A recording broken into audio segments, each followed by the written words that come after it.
Hello, ladies and gentlemen. Welcome to week number 2, division number 5. I'm your host, Andre Garito Pengshua, and I'm joined alongside by my good old friend, Jake EGLZ Gamer Winstead. Jake, how you doing, man? I'm doing great. That's it? That's it. I'm doing great. We've had a week together, and that's all you got? You say, I am doing fantastic because I'm sitting next to my... I'm doing fabulous because I'm next to probably the best caster I've ever casted with. Maybe the only caster I've ever casted with at the same time. Great Torp. Yeah, that's what I want to hear. And you know what, Jake? I have to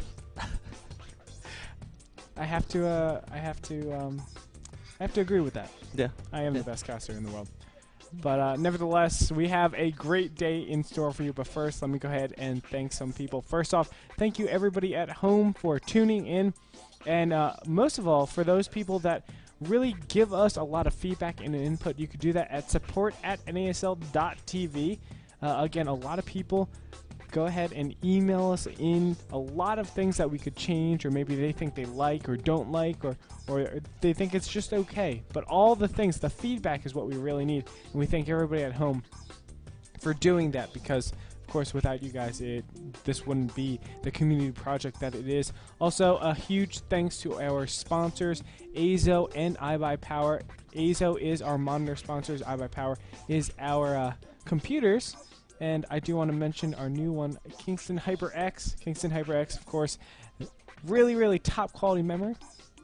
And you might know a little bit about them. Yeah, I think they're not only the top quality memory, but the best memory in the world.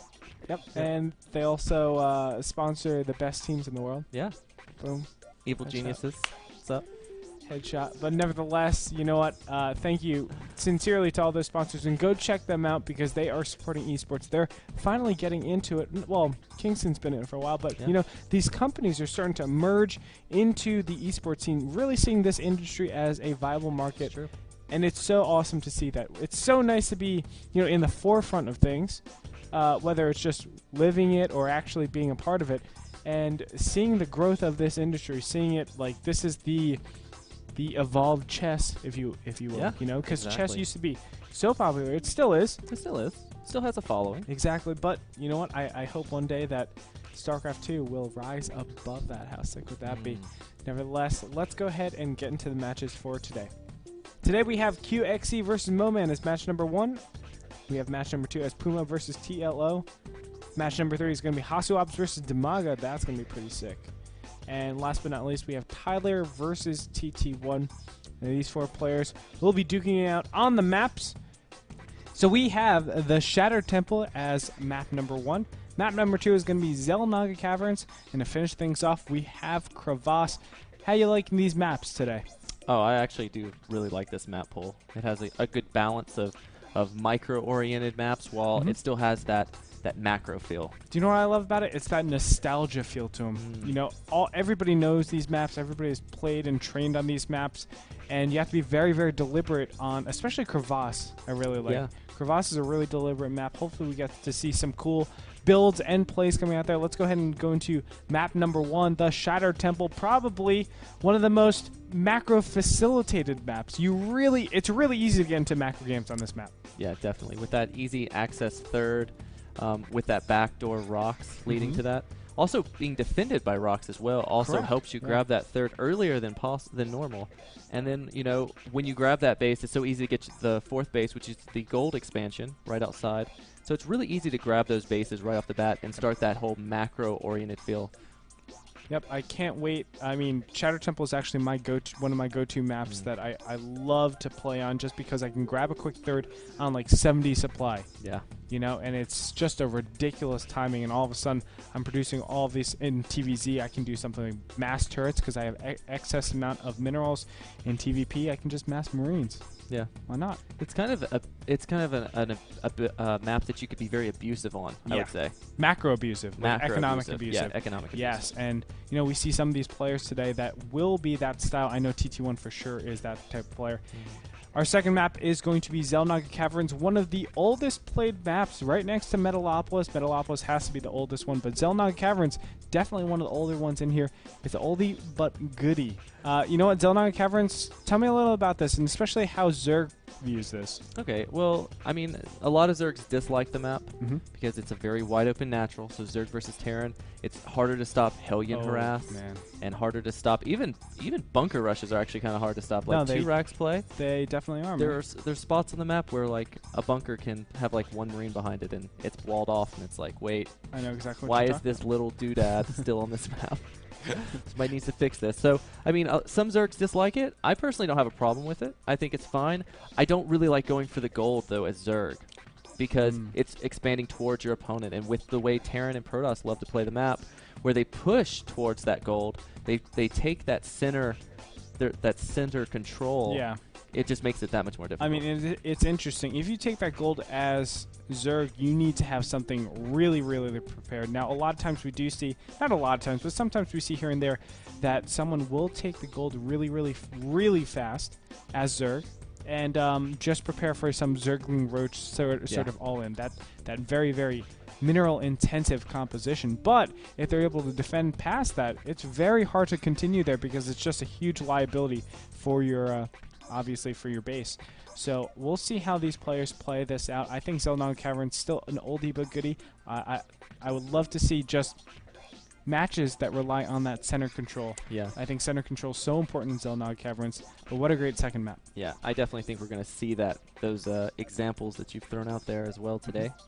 Now map number 3 is going to be our good old friend Crevasse, and I love this map. This is It's a great macro map, but on top of that, I always say it's a great preparation map. It favors the person that prepares better because there is a rich Vespian geyser. Now this is not too common because it's very easy to take, and on top of that, it gives you 6 gas for every round an SCV makes.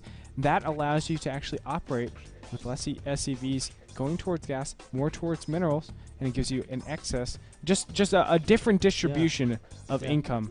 I agree with that. You know, it's a map that really, whichever player prepares for the most on this map. You know, a lot of players will just stick to playing ladder games and stuff. Exactly. But they miss maps like Crevasse. Correct. And Crevasse is a map that you need that preparation on. You need to have your builds laid out for that map in particular. Yeah, I think it is probably one of the more fantastic maps. Again, I love preparation of matches. That's one thing I love about the NASL format.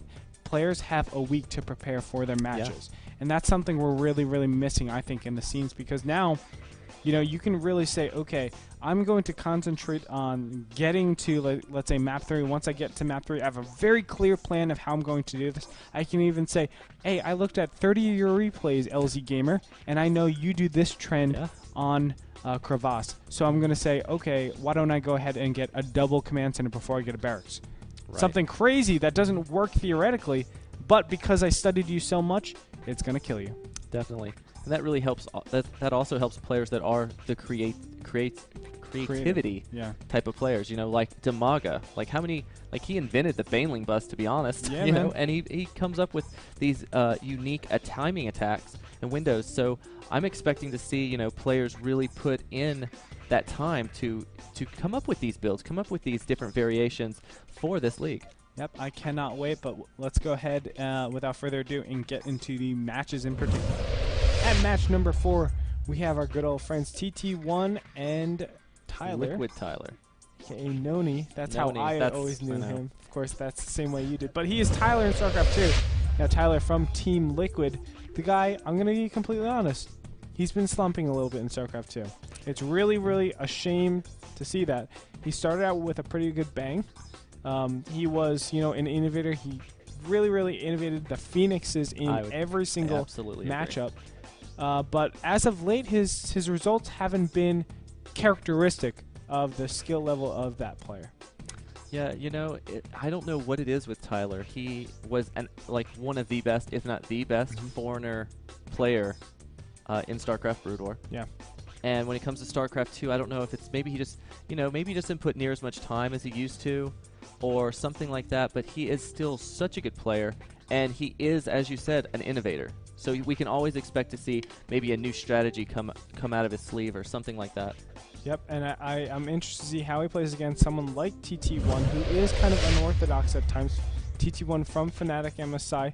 The guy also kind of slumping off as well. So this is like, you know, who's going to get back into the game? Because TT1, I know he's a fantastic player. He played in a lot of things like the GSL International Tournament that there was, though. I forgot what it was called, the World Tournament or whatever it might be. But he played awesome, defeating Nada. Yeah, I remember that. The guy was amazing.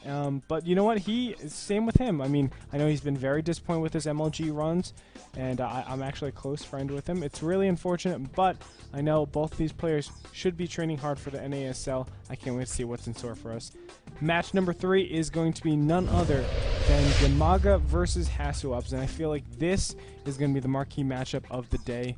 These two players are looking really, really fierce in their respective regions. Of course, Hasuops coming from Germany. He is part of, oh my gosh, Mouse Hasuops. Yeah. He's Mouse. He's Mouse, Mouse Sports. Excuse me. Mouse Sports. And you know what? He has been on a tear. Was in the NASL Grand Finals, so top 16. Did not place past the first round, actually. Right. Unfortunately, so he was just top 16. But, you know, that was a fierce competition. A lot of Koreans in there. I want to see how he does against a player like Demaga. Yeah, Hasuops has actually been around the scene since the beta. He is, in my opinion, he's one of the best Protosses with High Templar control. Like, he is really good at using High Templars to the fullest of their ability. And, you know, but he's going up against Demaga, and he also has been around dominating pretty much since the beta. I mean, even as of late, you know, what was it, just like a month ago or something, he took down Nest-T in Korea. Yes. Like, that's right. It's almost unheard of. Yeah, Demaga is nasty. That's for sure. He is. He's such a good player. And I think Demaga actually has one of the best late-game ZV, like Zerg versus Protoss plays. Yep. Like, I remember seeing him versus, I want to say it was White Rock? I don't actually remember what game it was, but it was on Metalopolis, and it was cross spawn, and it was like he literally pulled himself back into the game in